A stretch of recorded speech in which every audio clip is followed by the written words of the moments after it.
How can you come to a wet fit and don't expect for you to get wet? You don't know it's blows you go get. You watching SAT TV.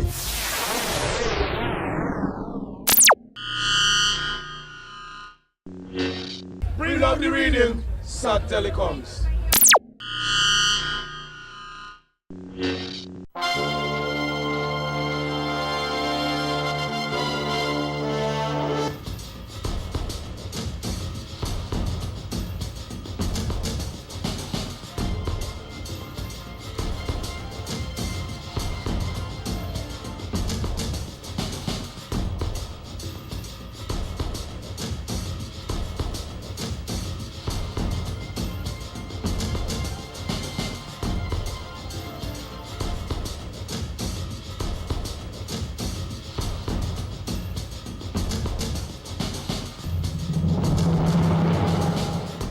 Welcome to SAT TV News. I am Alicia George, your presenter.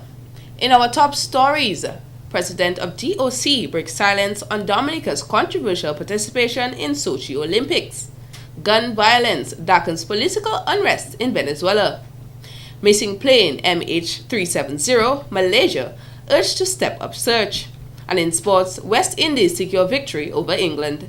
Details of these will follow.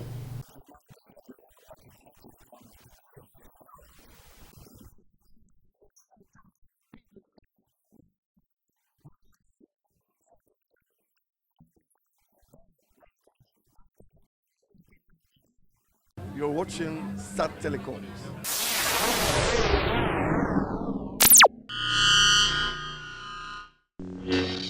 Welcome back. The community of Lubia has launched its first ever reunion, carried for July 24th through to August 4th. The celebration will begin with a grand exhibition, followed by a church service and several other activities. Chairman of the Nubian Reunion Committee, Mr. Ronald Charles, said focus on the youth of the community will also form part of the reunion activities. Tuesday, July 29th a.m., we're going to have a development forum on the theme, Investing in Our Community, Focus on the Youth. We want to empower our young people. We want to see them, give them a different dimension to life. We want them to see life differently. We want to see that if empowered, they can do something for themselves and the community. A Miss Lubia pageant, a heritage exhibition, gospel festival, and an ICT symposium are just some of the activities planned for the 2014 reunion. The event is expected to attract local Liberians as well as diaspora.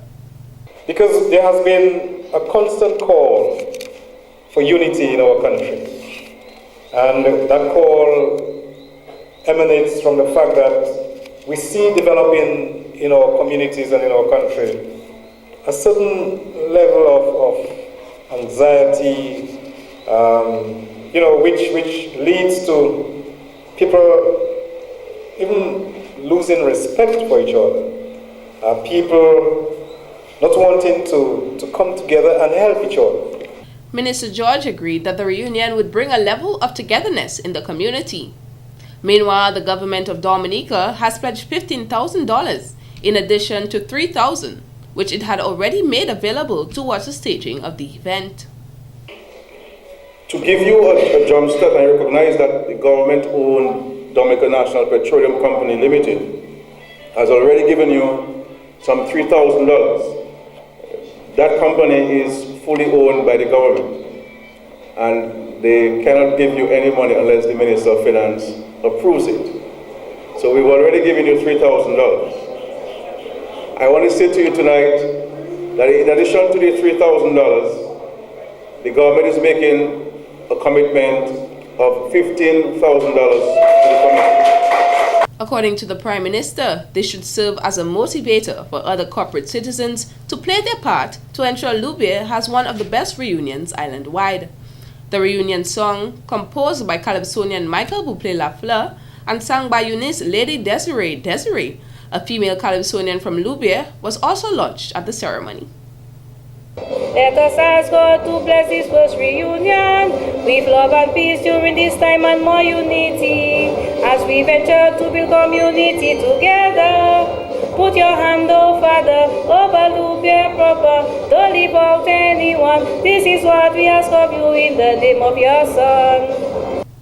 In more news, Honorable Roosevelt Skerritt, Prime Minister and Minister for Finance, says the government will commit to meeting the operating costs for Alpha Center, the school for children with special needs.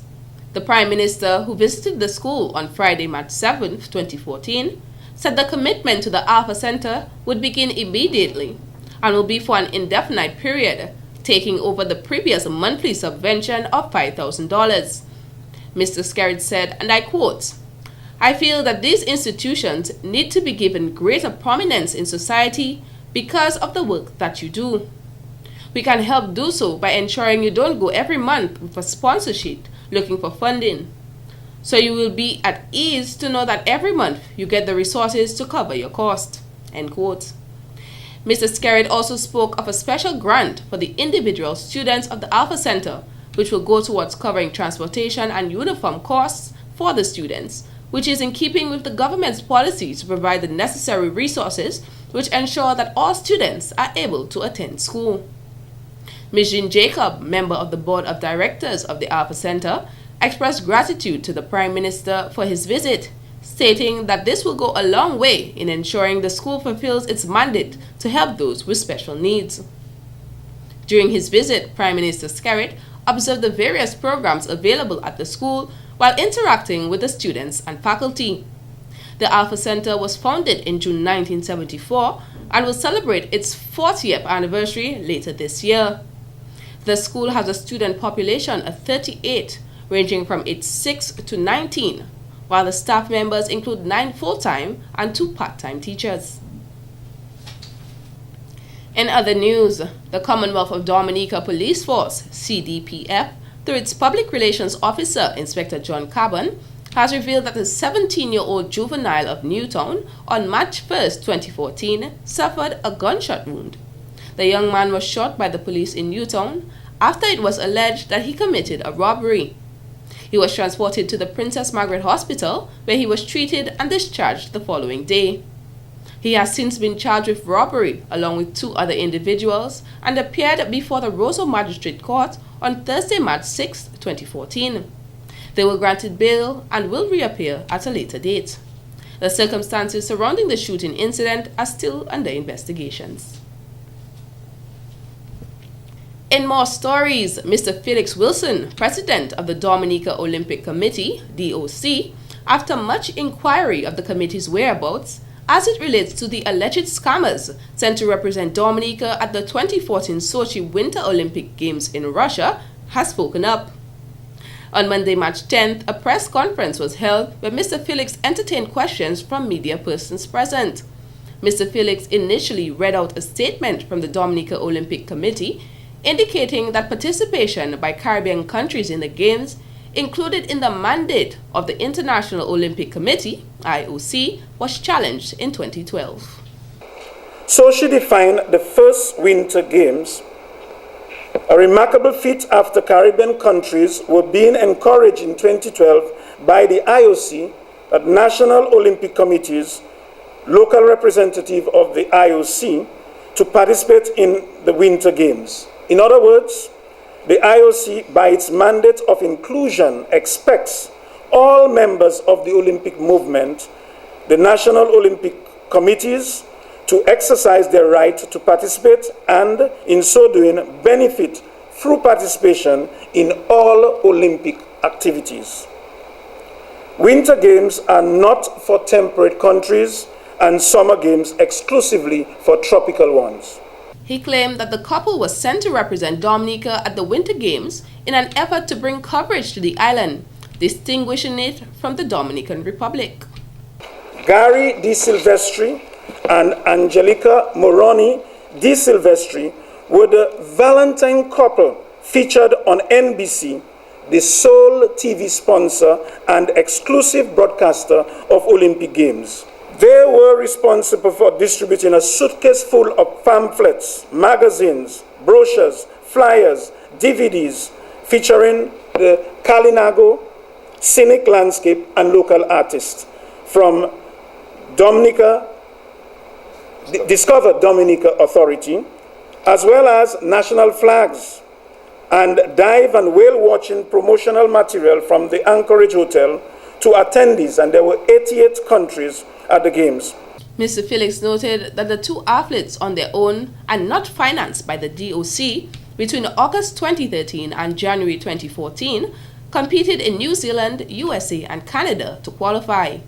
He said just as Dominica has participated in 5 Summer Olympic Games, so too will they participate in the Winter Games, and invited the diaspora to come on board and partake. Just as DOC has entered 5 successive Summer Games, the same will be done at Winter Games. Dominicans, inform your families and friends with Dominican linkage to join with the Dominica Ski Association affiliated to the Dominica Olympic Committee and the International Ski Federation to get the country to Winter Olympics and international competitions. In the nearness of qualification time, Mr. Felix concluded that it was not possible to bring along a reporter to the event. In other news, Honorable Roosevelt Skerrit, Prime Minister and Minister for Finance, Foreign Affairs and ICT, left the state on Saturday, March 8, 2014, to attend the 25th intersessional meeting of the Heads of Government of the Caribbean Community, CARICOM. That meeting is taking place in St. Vincent and the Grenadines under the chairmanship of the Prime Minister of St. Vincent and the Grenadines, Honorable Ralph Gonsalves. At that meeting, the CARICOM heads are expected to discuss the human resource development, sustainable development in the region, the state of the regional economy, and information and communication technology. Most of the heads are expected to attend that meeting, and while out of state, the acting Prime Minister will be Honorable Rayburn Blackmore, the Minister for Energy, Ports and Utilities. The Prime Minister is said to be very busy with his travels, as on Sunday, March 9, 2014, he addressed the 63rd Annual Delegates Conference of the St. Lucia Labour Party as the guest speaker. The Delegates Conference was held at Reunion Choiseul in the southern part of St. Lucia. Prime Minister Honorable Roosevelt Skerrit, during his speech at the St. Lucia Labour Party Delegates Conference, held on Sunday, March 9, 2014, enlightened the citizens on why they should vote the St. Lucia Labour Party into government. He stated when he looks at the St. Lucia and the challenges they face, he cannot understand how it is that Prime Minister Kenny Anthony has not sent one public officer home, and told the St. Lucians that they have a Prime Minister who is not only the envy of the Caribbean, but the entire world. My simple words of admonition to you today, as a sister governing Labour Party in the Eastern Caribbean, is that Labour is the only party with the solutions to the serious challenges which confront our people. And therefore, if we love our country, we owe a duty to ensure that Labour remains in positions of influence and authority at the highest level at this critical juncture in our history. I am not saying we will not one day lose office. I'm not saying others will not one day be worthy of consideration. I am saying to this conference of the St. Lucia Labour Party today, and to Labour governments and Labour people around the region, that these economies and societies in the Eastern Caribbean need Labour now and need Labour to remain in office to see us safely through this period of difficult economic challenges. Mr. Skerrit stated, as Labour parties in government at this time, we have to remain focused on the issues at hand. He noted if the Caribbean islands are to successfully recover from the challenges of this economic recession, with our social safety net intact, the Labour parties of the Eastern Caribbean have to join forces and stay at the forefront of national policy decision-making. I am saying we have to remain loyal to the cause, spirit, and mission of Labour.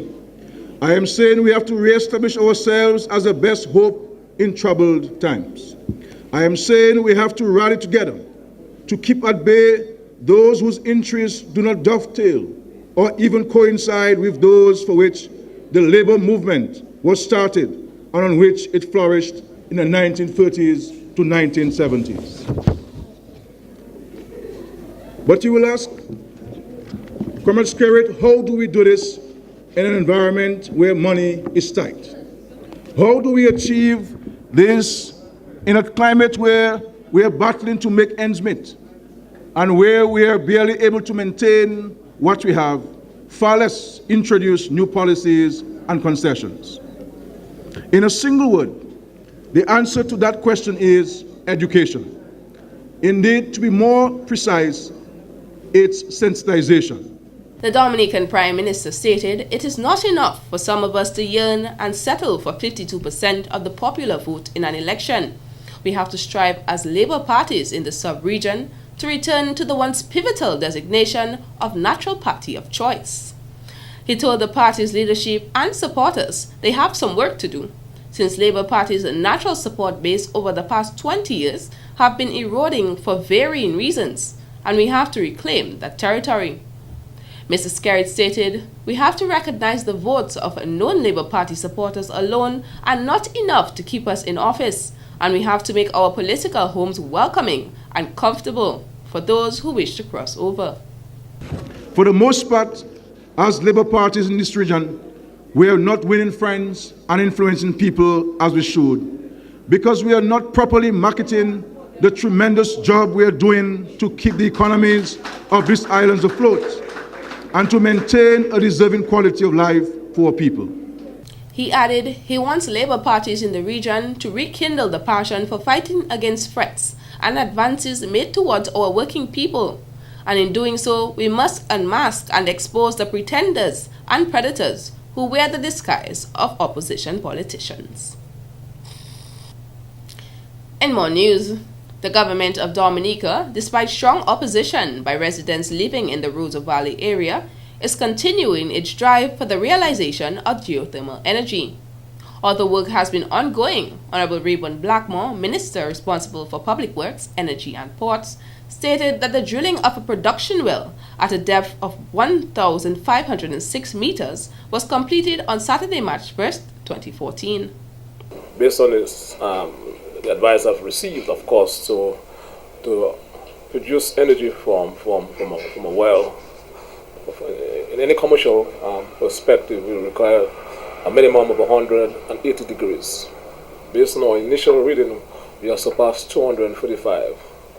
And the next phase, of course, is to actually shut down the well, which has been done now. And so you can allow the well to generate more heat. And within a 12 weeks timeline, of course, to reopen the well and to see the further development by way of the generation of further heat.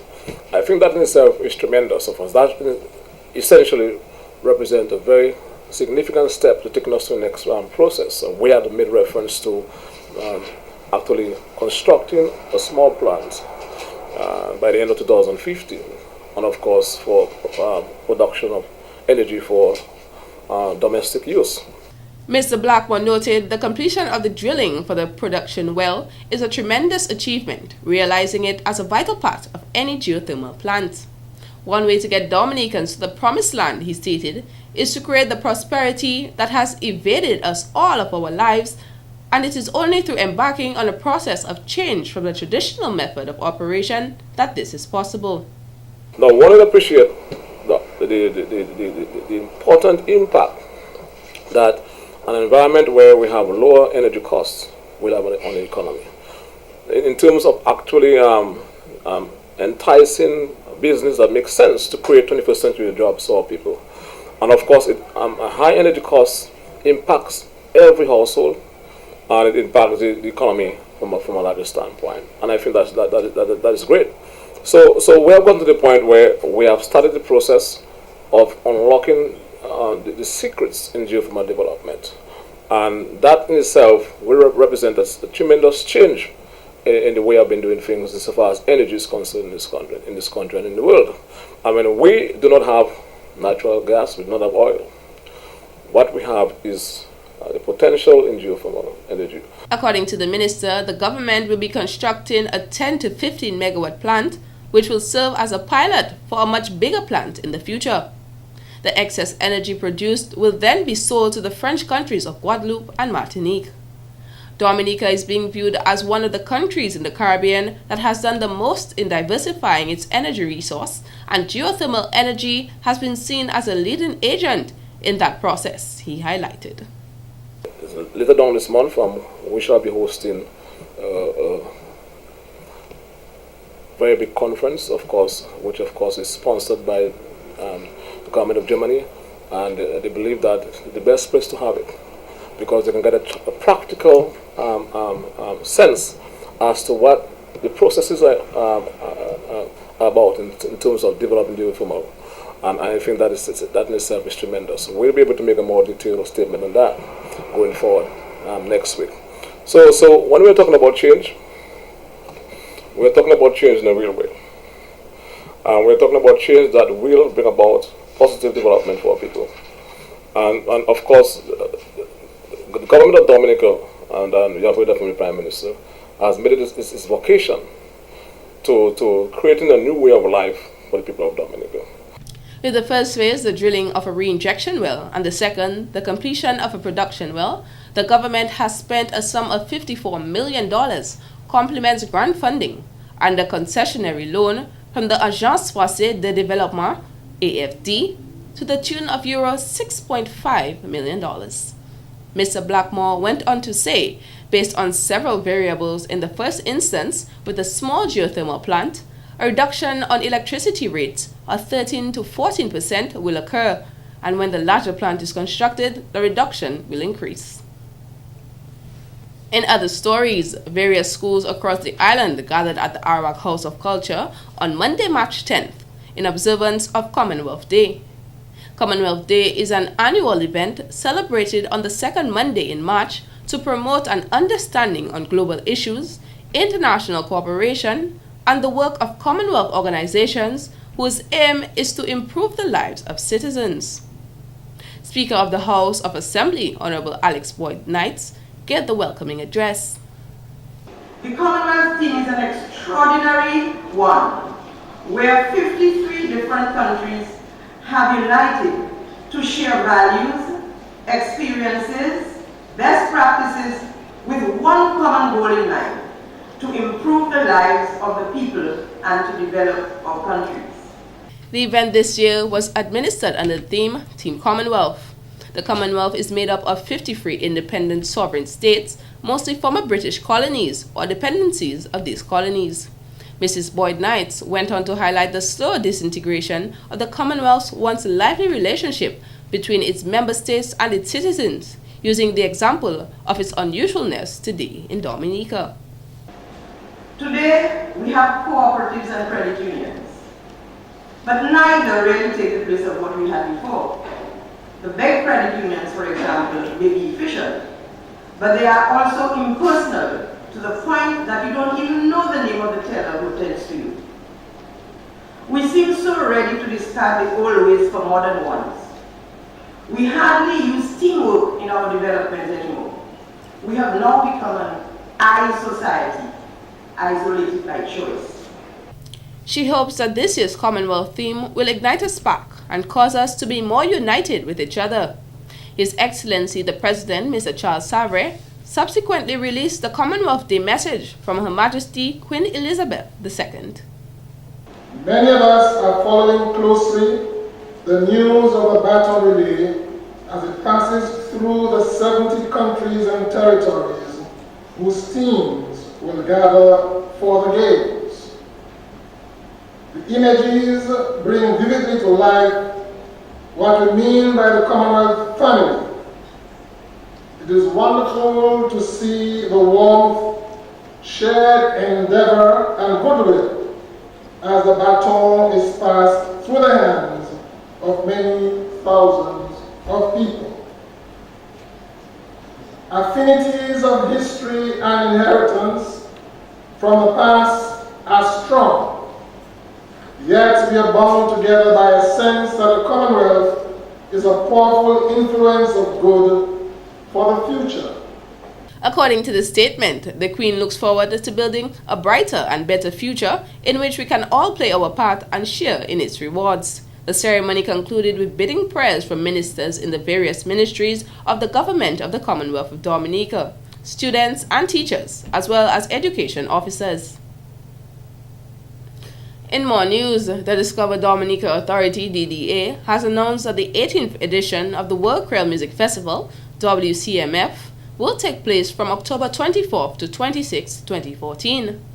In keeping with the theme of integrating the World Creole Music Festival with Dominica's independence celebrations, the date for the festival was advanced 1 week prior to the original scheduled date of the last weekend in October. It is felt that this move will allow for a seamless transition between the two activities, which showcases Dominica's rich cultural heritage.